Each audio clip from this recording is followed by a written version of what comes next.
And we're back to IGN's E3 Live Show, streaming on e3.ign.com. Right now it's time to strap on your helmet and break out the pigskin.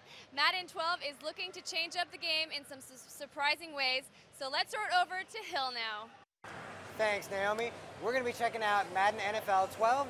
Madden NFL 12 is really changing the game. They're bringing a lot of improvements. So we brought on Anthony Stevenson, who is the director of the Madden franchise, and he is going to be talking to us about Madden 12. So I guess when we first start off, you're going to see there's some big differences just in terms of the presentation in Madden this year. Yeah, the development team did a great job. Mike Young, who is our art director, he always says that every team in the league, every player in the league is somebody's favorite. So we have to accurately represent that in the game. So we actually have all 32 authentic team intros. So in this case, if you're playing at Soldier Field, you're going to see the Bears run out of the big inflatable bear.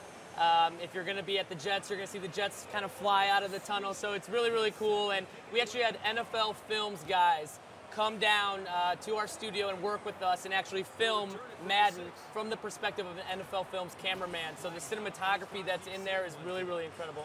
So when you guys say it's in the game, you really mean it is in the game this time? It has to be. So yeah. Yeah, and outside of the presentation, which looks great, there's been some big improvements to the gameplay. Yep. I think probably the biggest one people will notice is collisions and how they affect the game. Yeah, the all-new collision system, basically it's just momentum-based tackling. So you're going to have full control over your players all the way through the point of impact. So you're not going to see any players that are getting sort of warped into animations. You're always going to feel like you're in control, and the momentum and the angles that you take for a tackle or to try to avoid a tackle, you're going to see that play out on the field. Yeah, I think the thing that somebody said to me recently was that when you get a 3-yard run now, it feels like you earned 3 yards.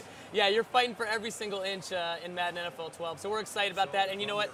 I mean, this year has really all been about our core fan base. That we're trying to make this a love letter to our fans. These are things that they asked for, and so we're glad to deliver it for them. And the other thing that's definitely improved has been the defensive AI. Can you talk about what you guys have done there? Yeah, we're fortunate enough to have a really passionate fan base, so they tell us all the issues. If there's a hole, they will tell us. And one of the things that when you watch like Madden Nation, I mean, there's guys out there who they play Madden, it's their career. They make more money than you and I combined just from playing Madden. Well, I don't know about you. I make some pretty good money. But when you watch them play, they really do on offense. They would abuse the flats. And the same with the zone logic. They would pick apart zones. And so what we made sure we did with the zone logic this year is guys will break out of their defensive assignments, their zones, if they need to. If they need to escort a wide receiver into another guy's zone, they'll do that. They'll break away from it, from their assignment temporarily. So it's really smart. They cover the flats really well. So the Madden Nation guys are going to have to find a new way to dominate this year. For me, the most exciting thing on the field that has changed is this addition of dynamic player performance, which sounds like a big wordy term, but it's actually like a really crazy cool improvement to Madden. Explain what that is. Yeah, it's really built around this concept. We spent a lot of time with John Madden, and he's just this great football mind, and he a lot of times when we're watching games together, he will pick apart things on the field that we're like, ooh, do we have that in our game? And one of those things was the way that players are, the way they perform in the fourth quarter is never the same as it is in the first, and it's because it's those intangibles. Madden has had over 65 player ratings for each player, but they're very, very specific, like speed. You and I could go run a 40-yard dash right now, and we can see who's faster, right? But who's got more confidence is a lot more subjective. And so when you think about a guy like a Jay Cutler, there was a Giants game last year where he got sacked 9 times in the first half.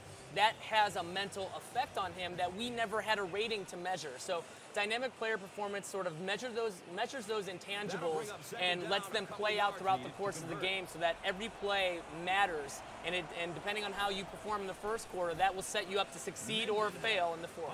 And as a player, as kind of the coach, you can actually sort of be aware of this. And so, for example, if you had a player maybe who loses concentration or has drops, you can try to build up their confidence early, right? Yeah, exactly. You think about a guy like Mark Sanchez. So Mark Sanchez and, say, Matt Ryan, they might both be rated the same in awareness. Let's say they're both 85 awareness. But what makes them different is that Mark Sanchez, if he doesn't get off to a good start, he gets really, really rattled, whereas Matt Ryan's a little bit more consistent. So now we can separate those two where previously they would be considered equal. So, you think for a running back like Adrian Peterson, right? He's been known in prior years, not so much last year, but before that, if he fumbled, it was a big deal because now he's going to cover the ball up like it's a baby he's got to protect. If I was the Vikings and I was running with Adrian Peterson and I fumbled, I'd probably take him out for a little bit. So it changes the strategy. You know, and I think the biggest improvement maybe to Madden overall is the franchise mode, which honestly this generation has been lacking. Yep, it has. But this is the full-on franchise mode people have been hoping for, right? This was really the easiest improvement for us to make because we didn't have to, brainstorm and say, oh, what should we put in franchise this year? Every single day our community was telling us what they wanted. So we have over 100 enhancements to it, expanded rosters. So if you think about like Hard Knocks, the sort of the emotional cut and the journey of a guy like Danny Woodhead when he was on the Jets, we never really had that because we didn't have expanded rosters. So we have that. We have cut days. We have rookie draft logic, which is really cool. So as you're in the preseason, if you think about real NFL, when these guys that are unsigned or undrafted come in on a team, they don't know exactly what they have. Danny Woodhead's a great example. The Jets didn't know what they had, and it took them a few weeks to figure it out. So as you go through franchise and as you progress through the preseason, you're going to learn more and more, uncover more and more ratings about that player, and then you can make a decision: do I cut this guy or do I keep him on the roster? So it's really cool. And there's also a change to how free agency works. It sounds like kind of like a it's like crazy, an eBay. Yeah, it's like an eBay for free agency.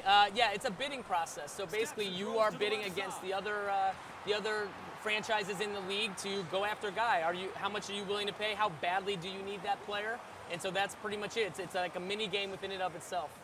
Cool. And I know the one thing that you guys haven't really talked about yet is online. Online communities. You have a little bit that you can tell us about online communities, maybe? Yeah. So, we know that our fan base is highly, highly connected. You guys know that. Whether it's Facebook or Twitter, they all want to connect with their friends, people that are like-minded. So if you think about Xbox Live and PlayStation Network, online communities, which we'll talk more about in July, but it's this idea that, hey, if I put in Madden NFL 12 and I'm on Xbox, what if Xbox Live was only me and my friends, and I could play the way that I want to play, have my own leaderboards with me and you and all of our friends? That's what online community really aims to do, is to put people together that are like-minded and not force fans to play by our EA rules for our ranked matches. Let them figure out the way they want to play and have their own customized experience. Awesome. Well, that was a quick look at Madden NFL 12. There are actually way more improvements than we could even get in this short amount of time. We're going to go ahead and throw it on out to Naomi for kind of towards the end of the show we are. Thanks a lot, guys.